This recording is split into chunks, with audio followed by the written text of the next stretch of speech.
Viewers, ডিম, দেশি মুরগির ডিম। এই যে এই ভাই বিক্রি করতে আসছে, এই যে এই ভাই ওনার মুরগির ডিম উনি বিক্রি করতে নিয়ে আসছে এখানে। স্থান আমাদের ঐতিহাসিক একটা ঘাট। এই যে এই ভাই বিক্রি করে।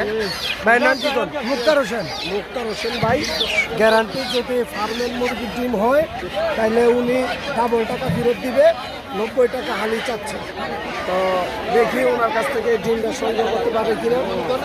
সাথে উনি এই যে বাচ্চাও নিয়ে আসছে কয়েকটা, দেশি মুরগির বাচ্চা, দেশি মুরগির বাচ্চাও নিয়ে আসছে বিক্রি করে। এই বাচ্চা কত এরা জোড়া? 250 টাকা পিস, 500 টাকা জোড়া। 500 টাকা জোড়া চাইতেছে। দেখি আমিও কাস্টমার, এই যে আরো কাস্টমার আসছে, একদম 90 টাকা বলে দিতেছে। তো আমার সাথে থাকবেন, আমার চ্যানেলটাকে সাবস্ক্রাইব করবেন। আল্লাহ হাফেজ।